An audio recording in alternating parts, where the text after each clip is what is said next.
Kasama po natin ngayon mga kapatid ang Senior Assistant Vice President at General Manager po ng SM Mall of Asia Arena, si Sir Arnel C. Gonzalez. Good morning po, sir. Merry Christmas, Chacha. Merry Christmas po. Kasama ko po ngayon si Arnold Ray Merry, at si Manong Ted ay pahinga muna ngayong araw. Merry Christmas po. Merry Christmas, Popoy. Kamusta kayo? Nako, kamusta sir? Ito nga sinishare ko kay Popo yung experience ko. Siya din po pala nakapanood na. Hindi man niya nagawang yearly, pero sa amin kasi, kasama na to sa tradisyon namin sa aming pamilya. Ano pong aabangan nitong mga manonood ng Disney on Ice? Starting today, December 25 hanggang January po yan. Madami. At salamat.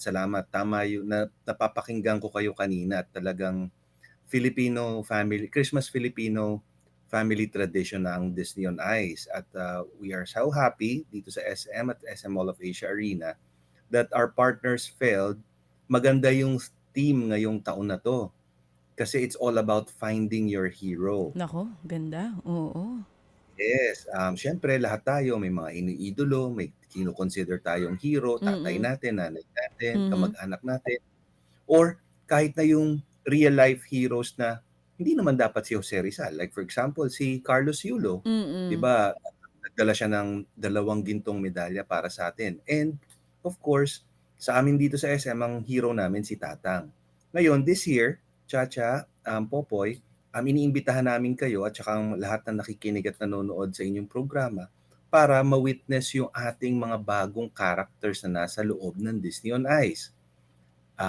Siyempre, nandyan pa rin si Anna at si Elsa, si Rapunzel, si Ariel, si Belle, at siyempre, yung pinakabago ngayon sa team, si Mirabel, kasama ang Mm. Familia Madrigal.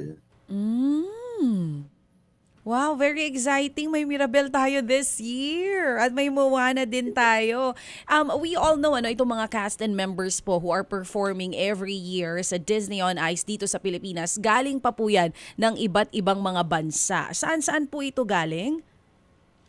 They're all over. They come from all over Europe, the US, Mhm. and some Asian countries. And for everybody, sa lahat ng Pilipino, may Pinay dito. Wow. May Sino po yan para maabangan Philippines. namin pagka nanood kami sa Saturday next week? Sino po yan exactly? Si Therese. Si Therese is Filipina American. Mm-mm. She's part of the overall skaters team. So she's one of the dancers. Ano pong character niya dito? Um, I cannot disclose her character, Oh my gosh, may unfortunately. surprise, may surprise. Pero Na-excite we ako could lalo. introduce her to you.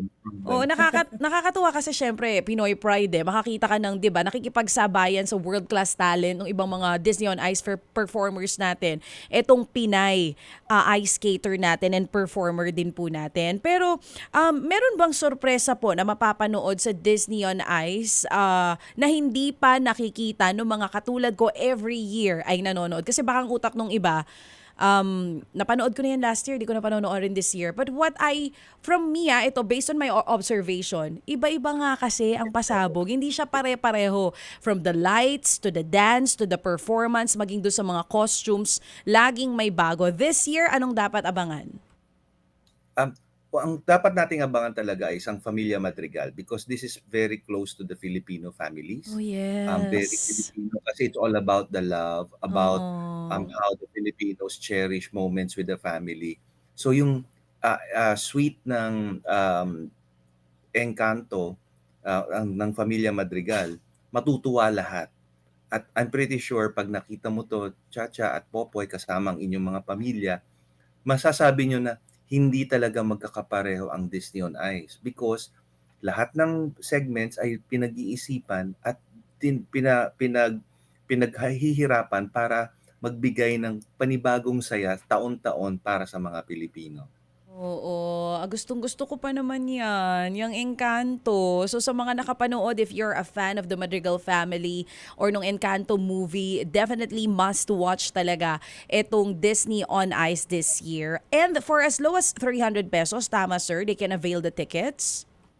Yes, murang-mura. biruin mo ilang taon na 'yan hindi kami nagtataas ng presyo because gusto namin mas marami ang mag-enjoy na Filipino people instead na alam mo 'yun, hindi naman 'to para lang sa kita, eh. Gusto namin talagang mag-enjoy ng world-class entertainment throughout the holiday season ng mga Filipino because that is the vision of the Sea family na talagang tinayo nila ang Mall of Asia Arena para mag-host ng ganitong mga, events. Oh, so ayan, where can they get tickets, sir? Invite everyone, mga magulang na nakatutok sa atin, to bring their kids para po mag-enjoy. Dahil nga po, it will be starting today. It will start today until anong araw nga po ng January? Yes, salamat Chacha. Iniimbitahan namin lang lahat, lalo na kayo Chacha at Popoy, na tangkilikin po natin at mag-enjoy po tayo throughout the holiday season.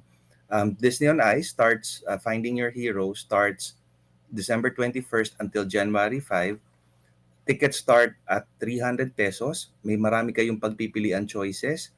We have 32 shows. May 11 a.m., 3 p.m. at 7 p.m. Lahat ng ito mabibili natin sa smtickets.com o kaya sa mga outlets namin sa SM malls. Maraming salamat po, Sir Arnel C. Gonzalez. So sa mga magulang po, once again na nakatutok sa atin ngayon, ngayon nga pong araw ang simula ng Disney on Ice and there's something new, a new character to watch out for. Ako gusto ko i-share yung experience ko sa inyo pero mamaya na kasi baka mapahaba ang kwento ko dahil nandito pa si Sir Arnel Gonzalez. Sir, thank you so much, sir, for being on the show. Maraming salamat po. Maraming salamat. Merry Christmas! Merry Christmas, Ninong Arnel!